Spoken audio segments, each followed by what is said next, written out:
Hello friend, welcome in Pharmapedia classes. आज हम अपने फार्मेसी का जो दूसरा सब्जेक्ट है जिसका नाम फार्मास्यूटिक्स है वो स्टार्ट करेंगे। तो फार्मास्यूटिक्स में हम सबसे पहले टैबलेट स्टार्ट करेंगे और इसी के साथ मेरे फार्माकोलॉजी के वीडियो कंटिन्यू अपलोड हो रहे हैं और मैं चाहता हूँ कि नवंबर या दिसंबर के बीच में ही मैं जीपेट का पूरा सारा सिलेबस कवर कर लूँ। तो आप मेरे चैनल को सब्सक्राइब करो और शेयर करो ताकि मुझे भी मोटिवेशन मिले वीडियो बनाने के लिए। चलो अब हम स्टार्ट करते हैं। सबसे पहले हम ये जानेंगे कि टैबलेट होती क्या है। तो टैबलेट एक सॉलिड यूनिट डोजेस फॉर्म है। जब हम बी फार्मा में एडमिशन लेते हैं तो जो पहला मंथ होता है बी फार्मा का, उसमें हम यही चीज़ सीखते हैं कि टैबलेट एक सॉलिड यूनिट डोजेस फॉर्म है और फिर पूरा साल निकल जाता है तभी भी हमें यही पता रहता है कि टैबलेट एक सॉलिड यूनिट डोजेस फॉर्म है। अब उसके आगे क्या होती है वो हम देखते हैं। तो टैबलेट दो चीज़ों से मिलकर बनी होती है। तो एक है एक्सिपिएंट और दूसरा है एपीआई। तो एपीआई मतलब एक्टिव फार्मास्यूटिकल इंग्रेडिएंट। तो एपीआई रिस्पॉन्सिबल रहता है जो पर्टिकुलर जो डिजीज़ को ट्रीट करना है उसके लिए रिस्पॉन्सिबल रहता है। तो एपीआई मतलब जैसे पैरासीटामोल टैबलेट है उसमें जो पीसीएम पैरासीटामोल है वो है एपीआई। जैसे टैबलेट है एस्प्रिन की तो एस्प्रिन है एपीआई। एपीआई के सिवा टैबलेट में अदर जो भी चीज़ है उस सबको हम एक्सिपिएंट बोलते हैं। तो एक्सिपिएंट का रोल कहाँ रहता है? तो एक्सिपिएंट का रोल रहता है टैबलेट की शेप देने में, टैबलेट का वेट बढ़ाने में, हार्डनेस बढ़ाने में, थिकनेस बढ़ाने में, डिसइंटीग्रेशन प्रॉपर्टी बढ़ाने में, घटाने में या फिर डिसोल्यूशन बढ़ाने में। तो इन सब में एक्सिपिएंट का रोल रहता है। आपने सुना होगा फार्माकोलॉजी में एक वर्ड फार्माकोडायनामिक। फार्माकोडायनामिक मतलब ड्रग का एक्शन। तो एपीआई ड्रग के एक्शन के लिए रिस्पॉन्सिबल रहता है, फार्माकोडायनामिक के लिए रिस्पॉन्सिबल रहता है। और दूसरा वर्ड सुना होगा फार्माकोकाइनेटिक्स। काइनेटिक मतलब एब्जॉर्प्शन डिस्ट्रीब्यूशन ऑफ ड्रग। तो उसके लिए एक्सिपिएंट रिस्पॉन्सिबल रहता है। अब हम पढ़ेंगे टैबलेट मैन्युफैक्चरिंग के मेथड्स। तो नॉर्मली टैबलेट को कैसे बना जाता है? एक्सिपिएंट और एपीआई इन दोनों को मिक्स किया जाता है और डायरेक्ट कंप्रेस किया जाता है और कंप्रेस करने के बाद ये टैबलेट बन जाती है। तो नॉर्मल केस में हम यही करते हैं। जब अपनी एक्सिपिएंट और एपीआई की फ्लो प्रॉपर्टी अच्छी है, कंप्रेसिबिलिटी अच्छी है, तब हम उनको डायरेक्टली कंप्रेस करते हैं। तो जो पहला मेथड है डायरेक्ट कंप्रेशन मेथड।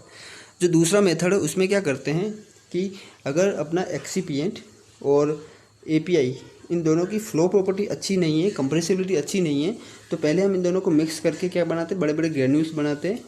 फिर इन ग्रेन्यूल का कंप्रेशन करके टैबलेट बना देते हैं। तो दूसरा मेथड ग्रेनुलेशन। अब ग्रेनुलेशन के अंदर दो मेथड, एक है ड्राई ग्रेनुलेशन, दूसरा वेट ग्रेनुलेशन। तो टैबलेट बनाने के मैन्युफैक्चरिंग के तीन मेथड हैं, एक है डायरेक्ट कंप्रेशन, इसके बाद ड्राई ग्रेनुलेशन और वेट ग्रेनुलेशन। तो ये दोनों ग्रेनुलेशन प्रोसेस में आते हैं। अब हम वन बाय वन करके अच्छे से पढ़ेंगे। पहला जो मेथड है वो है डायरेक्ट कंप्रेशन। तो नाम से पता चल रहा है हम इसको डायरेक्ट कंप्रेस करेंगे, कोई ग्रेनुल वगैरह नहीं बनाएंगे इस मेथड में। तो इसमें क्या करेंगे, सबसे पहले हम एपीआई लेंगे और एक्सिपिएंट लेंगे, इन दोनों को अच्छे से मिक्सिंग करेंगे और जैसे मिक्सिंग इनकी अच्छी हो जाती है, यूनिफॉर्मली मिक्स हो जाता है, फिर उनकी स्क्रीनिंग करेंगे सीव से, फिर उसको कंप्रेशन कर लेंगे और फिर टैबलेट बन जाएगी कंप्रेशन करने से। तो यहाँ डायरेक्ट इस सिंपल से याद रखना, डायरेक्ट ही कंप्रेस करते हैं। तो इम्पोर्टेंट ये है कि ये मेथड कब यूज करते हैं, ये तब यूज करते हैं जब अपना एपीआई और एक्सिपिएंट की फ्लो प्रॉपर्टी बहुत अच्छी है और कंप्रेसिबिलिटी बहुत अच्छी है, तभी हम इनको डायरेक्ट कंप्रेस करते हैं। इसका एग्जांपल जैसे NaCl है, KCl है, तो ये दोनों क्या रहते हैं, साल्ट रहते हैं, इनकी फ्लो प्रॉपर्टी अच्छी रहती है और कंप्रेसिबिलिटी भी अच्छी रहती है। तो इसीलिए हम ये डायरेक्ट कंप्रेशन मेथड यूज करते हैं। सपोज करो अगर अपना एक्सिपिएंट और एपीआई का फ्लो प्रॉपर्टी अच्छी नहीं है, छोटे छोटे पार्टिकल्स है, इनकी फ्लो प्रॉपर्टी अच्छी नहीं है, तो हम क्या करेंगे, इनके बड़े बड़े ग्रेनुल बनाएंगे। जैसे ही कोई साइज बढ़ा देंगे तो इनकी फ्लो प्रॉपर्टी इंक्रीज हो जाती है और कंप्रेसिबिलिटी भी इंक्रीज हो जाती है, तभी हम ग्रेनुल बनाते हैं। अब हम पढ़ेंगे ड्राई ग्रेनुलेशन के बारे में। तो ग्रेनुलेशन का मतलब हम ग्रेनुल्स बनाएंगे और फिर ग्रेनुल्स को कंप्रेस करेंगे। अब ये ड्राई चीज़ बताता है कि इस पूरी प्रोसेस के अंदर, पूरे ग्रेनुलेशन मेथड के अंदर हम कब कोई भी लिक्विड मीडिया या फिर कोई सॉल्वेंट यूज़ नहीं करेंगे, कोई वाटर यूज़ नहीं करेंगे।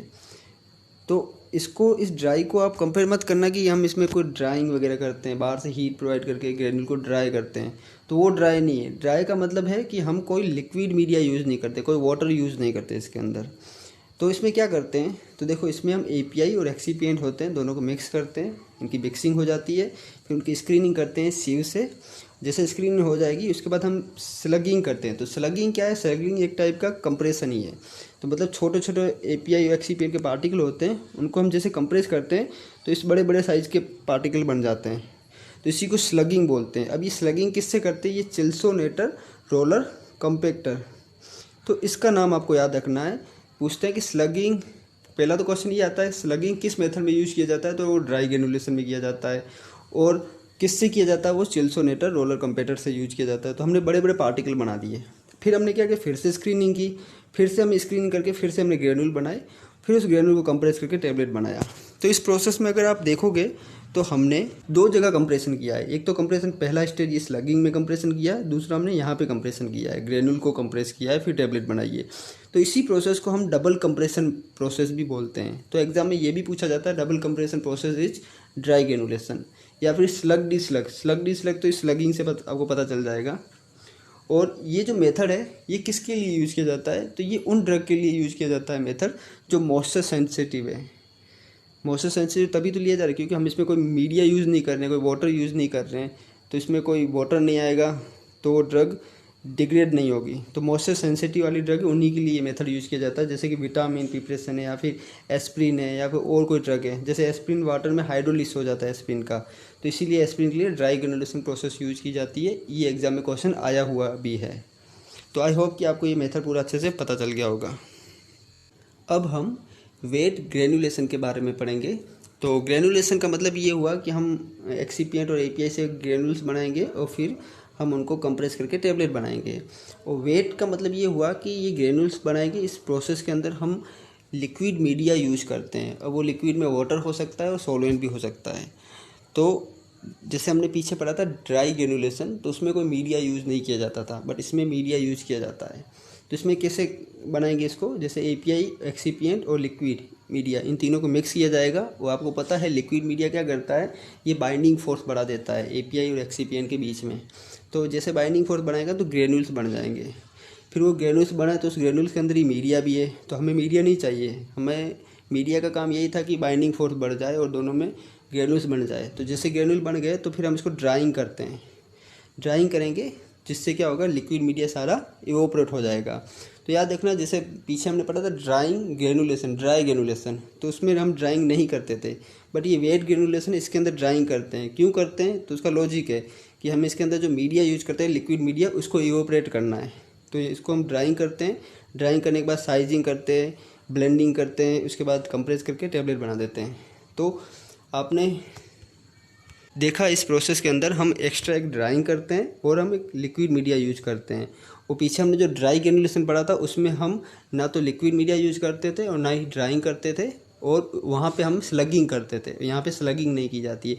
तो आपको इन तीनों मेथड को कंपैरिजन करके पढ़ना पड़ेगा, तभी आपको याद रहेगा। तो देखो, ये मिक्सिंग किया, लिक्विड मीडिया मिक्स किया, फिर ये ग्रेनुल्स बन गए, इस ग्रेनुल में से हमने मीडिया उड़ा दिया, लिक्विड मीडिया, फिर ये ड्राई ग्रेनुल बन गए, फिर इसको हमने कंप्रेस किया। इस डायग्राम से याद कर सकते हो हमने लिक्विड मीडिया इस प्रोसेस में यूज किया है। अब जब हम इसको ड्राइंग करते हैं तो आफ्टर ड्राइंग के बाद उस ग्रेनुल के अंदर मॉइस्चर लेस देन 1% रहना चाहिए। तो ये भी आप याद रखना। हमने तीनों मेथड पढ़ लिए, डायरेक्ट कंप्रेशन, वेट ग्रेनुलेशन और ड्राई ग्रेनुलेशन। अब इन तीनों को आपको याद रखना है क्योंकि इन तीनों के अंदर से ही क्वेश्चंस आते हैं। तो आज हम इतना ही पढ़ेंगे पार्ट फर्स्ट के अंदर। कल जो मैं वीडियो अपलोड करूँगा उसके अंदर हम पढ़ेंगे टैबलेट के जो टेस्ट होते हैं, जैसे नॉन ऑफिशियल टेस्ट है और ऑफिशियल टेस्ट है। नॉन ऑफिशियल मतलब चलेगा, करो तो भी ठीक है, अपना ऑफिशियल टेस्ट करना कंपलसरी है। इसके अंदर वेट वेरिएशन आता है, कंटेंट यूनिफॉर्मिटी है, डिसोल्यूशन टेस्ट है, डिसइंटीग्रेशन टेस्ट है। और नॉन ऑफिशियल के अंदर जनरल अपीयरेंस है, हार्डनेस है और फ्राइबिलिटी है। तो ये सारे टेस्ट हम सेकंड पार्ट में पढ़ेंगे। तो आप मेरे वीडियो को लाइक करो और चैनल को सब्सक्राइब करो और शेयर भी करो वीडियो को। Thank you.